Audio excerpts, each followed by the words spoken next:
14లో 13 సీట్లు గెలిపించారు. 13 సీట్లు గెలిపిస్తే మనం చేసింది ఏంది? వట్టెం రిజర్వాయర్ కట్టిరు. మీరు బాగా చూసుకోవాలి, బాగా నోట్ చేయాలి. వట్టెం రిజర్వాయర్ కట్టిరు. ఏ రిజర్వాయర్ కట్టాలన్నా కూడా అందులో మొత్తం ఆ బండులో నల్ల మట్టిని నింపుతారు. వట్టెం రిజర్వాయర్ కింద 900 ఎకరాలు నల్ల మట్టిని తీసుకోవడానికి అప్పచెప్పడం జరిగింది ఆ ప్రాజెక్టు. ఇప్పుడు ఆ 900 ఎకరాలు ట్యాంకులు లేవు, బండు కింద లేవు, అవి ఫ్రీగా బయట ఉన్నటువంటి. అయితే ఆ నల్ల మట్టిని వాడలే. వట్టెం రిజర్వాయర్లో రిపోర్టర్స్ అందరికి కూడా తెలుసు, ప్రజలందరికీ కూడా తెలుసు, చెరువులకి వెళ్ళి మట్టిని తీసుకొచ్చి ఆ రిజర్వాయర్ కట్టలో పోసుకున్నారు. మరి 900 ఎకరాలు ఏమైనాయి? ఇలా 900 ఎకరాలు నేను డైరెక్ట్ అలిగేషన్ చేస్తున్నా. కాంట్రాక్టర్ల చేతిలో రైతుల దగ్గర నుంచి తీసుకొని ఇచ్చిన 900 ఎకరాలు ఇలా ఉన్నాయి. ఆ కాంట్రాక్టర్లు తోటలు పెట్టుకొని సామ్రాజ్యాలు చేసుకొని గేట్లు పెట్టుకొని కూర్చున్నారు.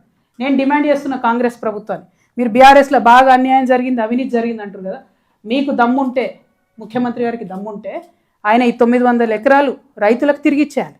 మీరు కాంపెన్సేషన్ ఇచ్చిందంత 1,00,000, 3 లక్షలు, 2 లక్షలు ఇచ్చి తీసుకున్నారు. ఆ 900 ఎకరాలు కేవలం నల్ల మట్టి కొట్టుకోవడానికి ఇచ్చిరు వట్టంకి. ఇచ్చేసేయండి రైతులకు. ఎందుకు ఇయ్యరు? మీరు తీసుకున్నటువంటి ఆ డబ్బులు కవులు అనుకోండి, ఏదైనా అనుకోండి, మాఫ్ చేయండి. ఫ్రీగా 900 ఎకరాలు రైతులకు ఇవ్వాలని నేను డిమాండ్ చేస్తూ ఉన్నాను. ఇక నేను ఇక్కడికి వస్తున్నా అంటే చాలామంది మెసేజ్లు పెట్టారు, చాలామంది జరిగినటువంటి ఆగడాలు అన్యాయాల మీద మెసేజ్లు పెట్టారు. కానీ అవి మాట్లాడుకుంటా పోతే 2 పర్సనల్ అవుతున్నాయి తప్పితే అందులో ప్రజలకు వరకు వచ్చేది లేదు. ఈ 900 ఎకరాలు ఒకవేళ మా జాగృతి పోరాటంతో రైతులకు వస్తే న్యాయం జరుగుతుంది కాబట్టి ఇది నేను చెప్తా ఉన్నా. బాజాప్తా ఈ కాంట్రాక్టర్ల చేతిలో ఉన్నాయి. రిజర్వాయర్కి వాడలేదు, దానిలోకెళ్ళి ఒక తట్ట మట్టి కూడా ఎత్తలేదు, మొత్తం చెర్లకెళ్ళి మట్టి ఎత్తుకొచ్చుకొని ఆ కట్ట కట్టిరు. సో అవి ఇవ్వాలని ఒక డిమాండ్ చేస్తారు.